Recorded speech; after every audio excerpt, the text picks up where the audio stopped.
তুই এভাবে আমার শাপলার জীবনটারে নষ্ট করতে চাইছিলি? এই বিয়ে হবে না। এতগুলো টাকা ভাইয়া, আচ্ছা ঠিক আছে।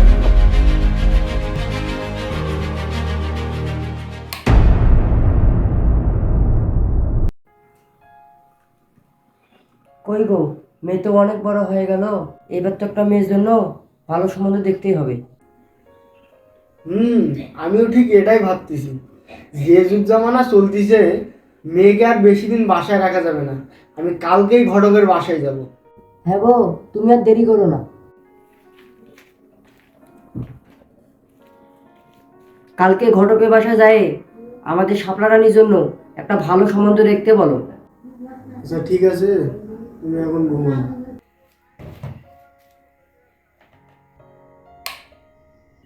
আমার তো টাকা পয়সার অভাব নাই, আমার শাপলার কপালে যেন একটা ভালো ছেলে আসে।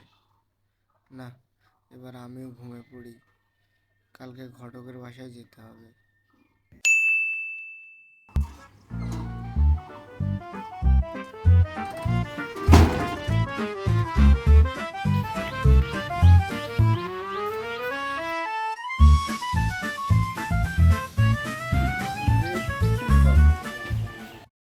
আসসালামু আলাইকুম মন্ডল সাহেব। ওয়ালাইকুম আসসালাম ডিজিটাল ঘটক। আমি তো মনে মনে তোরেই খুঁজতেছিলাম। তো মন্ডল সাহেব এইদিকে আসেন, পান খান, বসেন।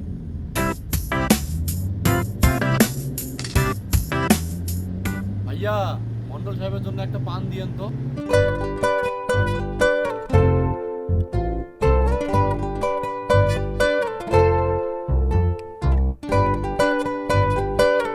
মন্ডল সাহেব পানটা নেন।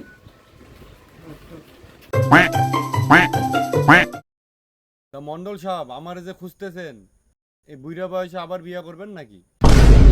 এলে কি কইস? গোলামের বেটা ঘটক আমি না রে। আমার একমাত্র মেয়ে শাপলা রানীর জন্য আমি একটা ভালো সম্বন্ধ খুঁজতেছি। ও আচ্ছা আচ্ছা, এই ব্যাপার মন্ডল সাহেব, আগে তো বলবেন। তো কেমন ছেলে নেবেন বলেন দেখি। আরে ঘটক, তুই তো জানিসই আমি এই গ্রামের মণ্ডল। আমার টাকা পয়সা জমি জমার কোনো অভাবই নাই।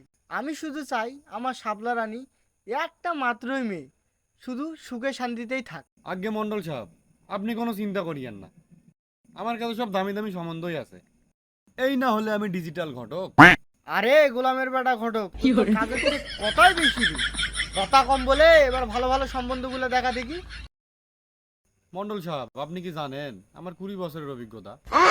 আমি যতগুলো সম্বন্ধ করে দিছি সবারই সংসার হয়েছে, কিন্তু কেউ সুখে নাই। না না না, সরি সরি সরি, সুখে আছে। তোর অভিজ্ঞতা তোর কাছে রাখ। এবার আমার শাপলা রানীর জন্য ভালো ভালো সম্বন্ধগুলো দেখা দেখি। আমার কাছে আসেন দেখি। তা কেমন ছেলে নেবেন কোন দেখি? Content creator, TikToker, pilot? আরে ঘটক, আমার মেয়ে তো টিকটকার বুঝলি। তা তুই আমার জন্য ওই পাইলট ছেলেটাই দেখ। বিয়ের পরে বিমানে উঠে আমার মেয়েটা যাতে টিকটক বানাতে পারে, বুঝছিস? আচ্ছা মন্ডল সাহেব, এখন উঠি চলেন, কালকে সকালে আলা ছেলে দেখতে যাব।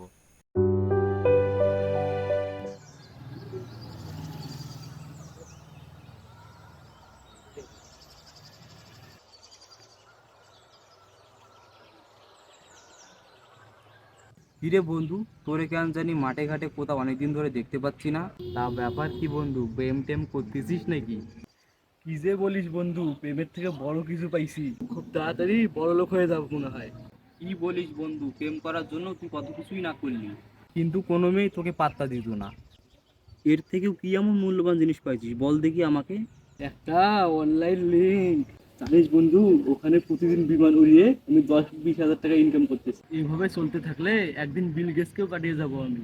শালা ফকিন্নি বলে কি রে, আমি এত পড়াশোনা করেও চাকরি পাচ্ছি না, আর হয় নাকি অনলাইন পাইলট। তা তুই তো আমার বন্ধু, তোর কাছে তো আমি কোনোদিন কিচ্ছু চাইনি, আজকে একটা জিনিস চাচ্ছি। তা তোর ওই পাইলটের লিঙ্কটা আমাকে একটু পাঠাই দে। তামিম ভাই, আপনাদের বাসায় দুটো লোক গেল। একটা অনেক ভদ্র ছিল, আর একটা তাহলে ওইটারে দেখে ইবলিশ শয়তান লাগাচ্ছিল। আচ্ছা ঠিক আছে, তুই এখন যা।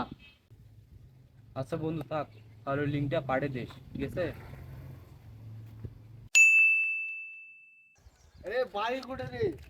বাবাকে ওই বাবাকে। তো ওই বাবাকে এতক্ষণ ঘুরবে নিয়ে আসলে হবি? এই ছেলে, এদিকে একটু শোনো তো। চাচা আমাকে কি ডাকতেছেন? তোরে ছাড়া তো কাউরে দেখতেছি না, তারা তোরেই ডাকতেছি। তা বল দেখি, তোদের গ্রামের কুদ্দুস সাহেবের বাসা কোনটা? ওই ডানে যায়, সামনে যায়, পিছনে বাইরে। আচ্ছা, থ্যাংক ইউ তোমাকে। তো মন্ডল সাহেব চলেন দেখি।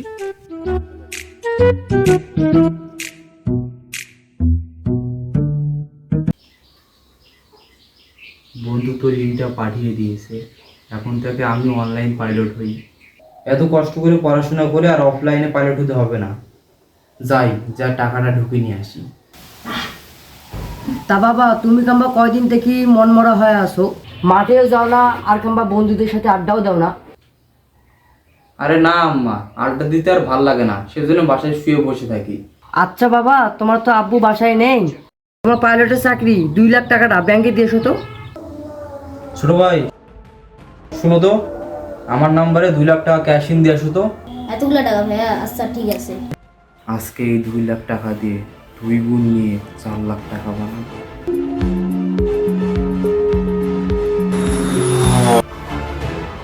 আল্লাহ, এটা কি হয়ে গেল? 1.5 গুণের বিমানটা নষ্ট হয়ে গেল। আল্লাহ, আমার এখন কি হবে? না হতে পারলাম অনলাইন পাইলট, না হতে পারলাম অফলাইন পাইলট।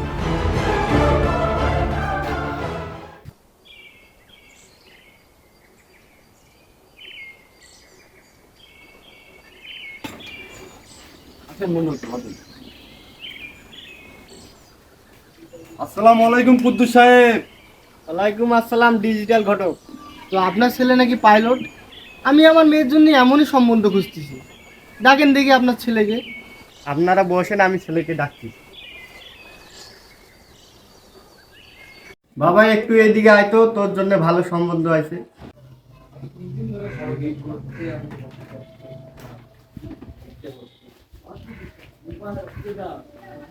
বাবা এদিকে আয়, এদিকে।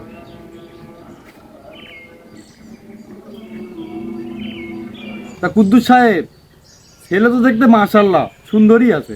তা মন্ডল সাহেব, ছেলে তো দেখতে মাশাআল্লাহ, পছন্দ কি হয়? দেখতে তো ভালোই আছে। তা আপনার ছেলে নাকি পাইলট, মাসে ইনকাম কত আপনার ছেলের? আমার ছেলের তো অনেক টাকা, মাসে 2-3 লাখ টাকা ইনকাম করে। এই বিয়ে হবে না। কেন বিয়ে হবে না? আপনার ছেলে আমার কাছে এই বাড়িটা বন্ধক রেখে 2 লক্ষ টাকা নিচ্ছে। আজকে টাকা দেওয়া লাগবে, আর টাকা দেন, নাহলে বাসা থেকে বের হয়ে যান।